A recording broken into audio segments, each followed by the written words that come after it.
What's up, guys? Thanks for watching another Jaguars United film breakdown. Today, I'm super excited because we're breaking down the Jaguars' third-round draft pick center, Luke Fortner out of Kentucky. I love his film. I love the type of center that he is. I think he'll fit our offense perfectly. Before we get into his film, though, make sure to subscribe to the YouTube channel so you get notifications when we do live shows. We do live shows all the time. Go back and watch them. Also, go back and watch all the other film breakdowns. We've broken down almost every other draft prospect for the Jaguars. So go check it out and watch the other ones, and let's just jump right into it.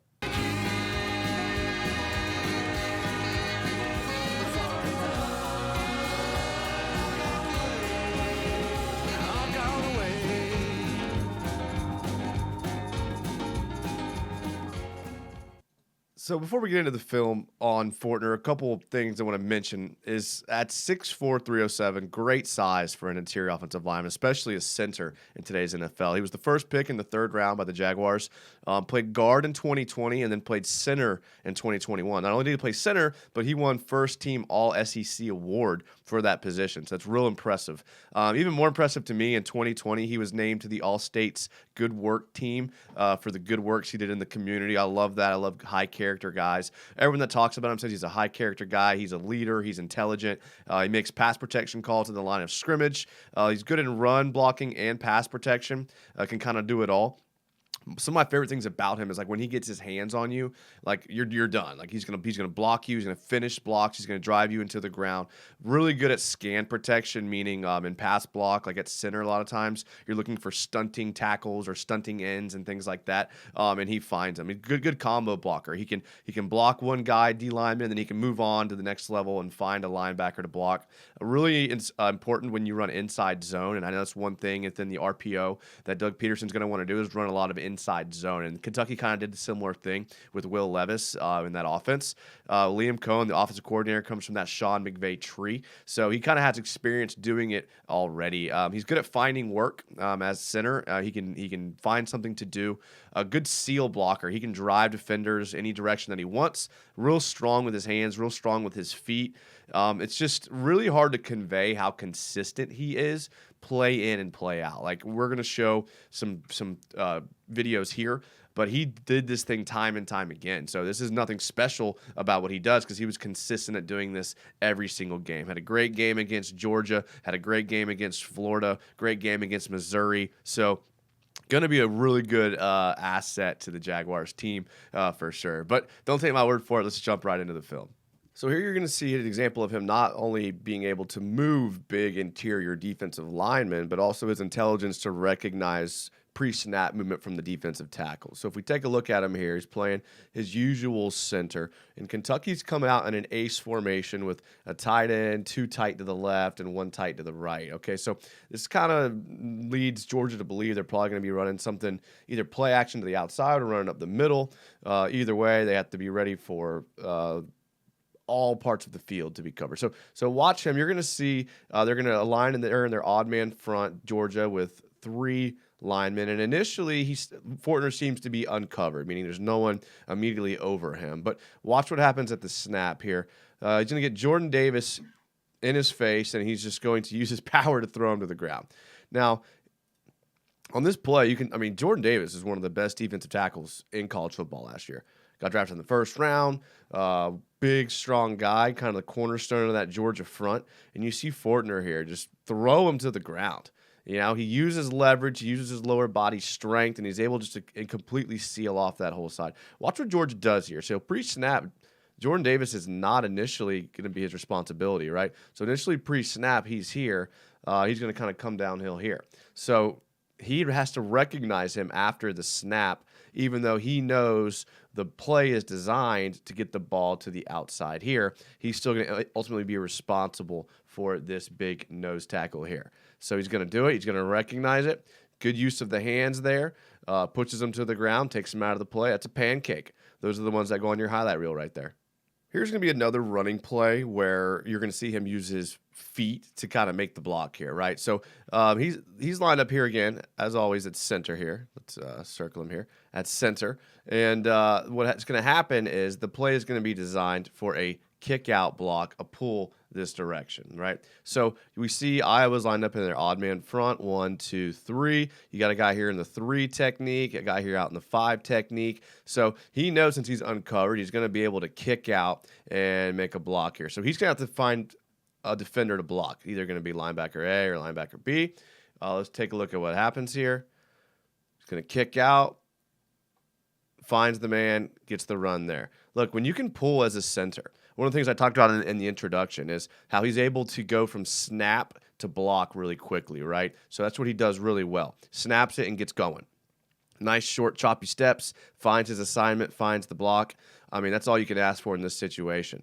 A guy that can use his feet like this, can locate a ball carrier, a real smart, intelligent guy, finds the next guy to block, gets his hands on him, runs him backwards, just does a great job there, comboing with his other linemen there, doing the assignment. I mean, this is going to be a big part of what Doug Peterson wants to do is a lot of different inside zone run looks. So if you can pull your guard and your center like this, and you can get the ball on inside zone ran different ways. I mean, Doug Peterson loves the inside zone. We saw him do it all throughout his career in Philadelphia. He's going to want to run it between the tackles, and the more creative you can do it, and the more versatile your linemen are, the more advantages that you can have here, and that's really going to give him an advantage here on the Jags. So here you're going to see his ability to use his strength again to seal the inside A gap for another inside run here. If we take a look, he's lined up at the center position like he was all of 2021. And Kentucky's lined up again in a kind of a tight formation here, right? They got what looks like a 2 tight end, could be type of receiver, so we call it like a 12 personnel, ace formation, taking the snap under center, tight receiver, and then an out wide receiver here. It looks like LSU is lined up in a straight cover 1. Kentucky did a good job of running the ball, right? With this one high safety here, he looks like he's locked up in man here. They're trying to decide who's going to get first guy in, first guy out. So classic man, they want to stop the run. Kentucky's running the ball all over him at this point here. So he's actually going to have a guy in his shade, right? So this is kind of a pseudo bear package, kind of. He's going to have a guy just head up on him. It's going to be really hard to do, to snap the ball, then your assignment's right on top of you like this. But watch how Fortner's able to identify him and then just out-muscle him. Now, he gets lower, right? Doesn't churn his feet. You'd like to see him churn his feet, but there's times when you just have to just use leverage to seal that inside gap. I mean, he did everything he could here. Now, it doesn't look pretty, but he did what he had to do. He sealed the block. He sealed the tackle. He allowed his guard to get to the next level on the linebacker, and that allowed the big run to happen. I mean, LSU is sold out stopping the run here, and they still can't stop the run. Kentucky did a great job running the ball all over other teams here, and you can see why. When you have a center like this that can pop the ball and then go, gets his hands on you, you're not getting out. He does such a good job sealing. He actually ends up sealing the tackle from the other side as well. So great job here, great strength, great use of the hands. Again, you'd like to see him churn his legs a little bit more, but I mean, that's a big boy leaning on you with all his body weight. So great job there, great seal. Look forward to that inside run a lot. So a big part of Doug Peterson's offense, and this is the last run play we're going to look at for Fortner, is being able to combo block on that inside zone and getting to the next level. Okay, so right here you're going to see Fortner at the center position. Kentucky's lined up with 2 tight ends right here. Again, Kentucky was run heavy. I mean, their quarterback, Will Levis, ran a lot. They had good running backs. Wan'Dale Robinson did a lot of running. So they were a run-heavy team, and you saw defenses kind of game plan to try to stop that. Again, another man cover 1 here. Missouri's showing an even front here with 4 down linemen, but they have walked a corner down. They have a safety walk down, and they have 2 linebackers. So they're definitely looking to stop the run here. Close game, 28-28 in the fourth quarter here. And we're going to see Fortner's assignment here on the inside zone is to just tap this guy to get, put his hands on him and then work his way up to the next level to find the next linebacker here. Again, Doug Peterson says it's a big part of what they're trying to do in the run game. So let's take a look at what he does here. Keep your eye on the center. He's going to get his hands on, work his way up, and that block pretty much opens up the hole for his running back to get a huge gain. Now, again, he has 2 jobs here. Initially he's to engage the defensive tackle. When he sees the defensive tackle start moving down the line this way, all right, great. He doesn't have to do a reach block here. He can just move on to the next level and find the linebacker. That's what he does. Makes a great play, gets his hands on the linebacker, seals him off to the outside, doesn't have to take him out of the play. The running back does the rest.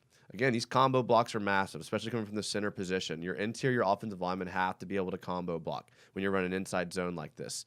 I think you're going to see a lot of this from the Jags, and this is going to be something that Fortner's going to have to excel at the next level. Now, reaching the linebackers in the NFL are much different than Missouri linebackers. I do understand that, but he did this time and time again. This is one of the best parts of his game was his ability to combo block. So this was good to see. Nice short, choppy steps, ran his feet. Let's go. Okay, so obviously in the NFL, you have to be able to not just run block, you have to be able to pass block as well. And I think Will Levis is a good barometer for us to see because he kind of plays similar to Trevor Lawrence where he creates time in the pocket, he's patient in the pocket, and then he runs if he has to. So it was kind of good to see here. It's just 3rd and 12, obvious passing down against the national championship Georgia defense. We see Luke Fortner there at center, and then across from him is Jalen Carter. Now, Jalen Carter was a good defensive tackle, right? So we saw Jordan Davis in the first clip. Jalen Carter, 6'3", 310, a big boy in his own right for sure. Georgia's going to be in their odd man front. They have their linebacker walk down here to this outside shoulder technique, maybe a 9, maybe a 7 technique here. And again, they're expecting pass here. It's 3rd and 12. So watch his ability to kind of handle Jalen Carter here. At the snap, gets his hands on him, keeps him out, puts him in the ground. Now, I know Jalen Carter lost his leverage here by getting off the ground. I see that. But at the same time, Fortner never disengaged the entire play. Hands got on him, drove his feet. Carter had no shot in this play because Fortner just drove him and controlled him and put him where he wanted to go and then finished the block by putting him into the ground. I mean, this is a great all-around passing block. It allowed Levis to get yards up the middle. I mean, that's the defensive tackle's job in this pass rush situation is to kind of push up the middle, and Fortner didn't allow him to do that. So great job there. Great job handling the defensive tackle in pass protection. Okay, so here you're going to see him in pass protection. You're going to see his ability to scan, protect as he drops back into pass protection. So Mississippi State is kind of showing a look that they're going to be bringing pressure. They got 3 down linemen, odd man front, then they got 3 linebackers walked up. Now, this potentially could create a 6-on-6 situation for Kentucky because they are in 10 personnel, 1 by 3 with the bunch out here to the right. So could be a potential problem for the offensive line, so they're on high alert. It's 3rd and 4, so they need to make sure that they give Levis a little bit of time to look for something there. And then what's going to happen is at the snap, you're going to see the linebackers for Mississippi State actually going to drop back and play coverage. Now, this now presents a situation for Fortner and the rest of the line where they now have to scan, protect, and figure out what's going to happen.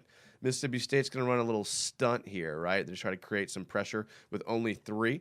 And look how Fortner is able to find the stunt. The stunt finds him, but either way, he's able to stop the stunt from getting to Levis. Catches the stunt, uses his hands, a really aggressive punch there. I mean, look how aggressive he is with his hands. Look how strong he is with the punch. Able to pretty much punch the tackle down to the ground there and finishes the block. Look, you got to be ready for all things, and when Mississippi State dropped back into coverage, it kind of threw them off of what they thought was going to happen. They finished the block, they punched him to the ground, and was able to give Levis enough room to get a first down here. Got to be able to scan, protect, got to be able to do this in pass protection. Excited to see. Trevor Lawrence does a lot of similar type of running when he drops back and sees lanes, so it's going to be good that Fortner can protect him in this way. All right, this play we're going to get to see Fortner in the screen game. This is a little creative play here by Cohen, the offensive coordinator. They're going to call a screen out to the right, but they're going to run a little misdirection out here to the left. So I like how this can show us Fortner's kind of feet, his agility, his ability to move, and his ability to find a blocker downfield. So if we take a look at what happens here, we'll play it through. At the snap, they're going to show a little misdirection. Watch Fortner release to the left, and then break out to the right. And he's going to find a defender and doesn't get a block in the back call. I mean, he does everything right here. I mean, even this little burst of acceleration right here. Finds his defender, goes after him, doesn't block in the back, shows the ref his numbers. I mean, look at that angle. That's an angle like a linebacker takes right there. Oh, that's good to see. That's athleticism at its finest right there. Lets his boys get downfield, gets out in space, those short, choppy steps. Oh, love him in the screen game. All right, this last play here, nothing really significant happens on the play. I just really like what Fortner does here, right? Fortner here at the center. Then here he has head up a Missouri tackle. Now they're in an odd man front, and he's got a head up nose on him right here. So he knows he's going to have to deal with that pretty much instantly at the snap. And let's take a look at what he does here against Realist George Jr., 6'1", almost 300 pounds. Takes the snap and throws him to the ground. Like, absolutely throws him to the ground. Now, this shows strength, but really leverage more than anything. He uses his defensive player's body weight against him in the direction that he's going to just throw him. Again, the play didn't really develop into anything, but just seeing him there, I mean, he gets out in space, quick snap, quick throw, and then run. He looks for work. I love how he looks for work. I love how he can run in open space really well. I like how he uses leverage. I mean, he does this time and time again on plays, and just a really, really strong player, smart player, knows what he's doing. Really excited to see how he gels with this team. I fully expect him to be the starting center on day one.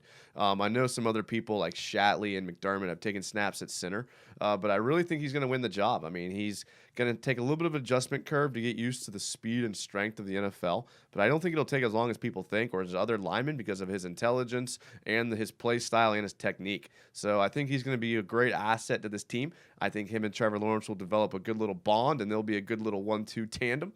And I think he's going to help this Jaguar team for a long time to come. So really excited about Fortner and the prospect of him going forward.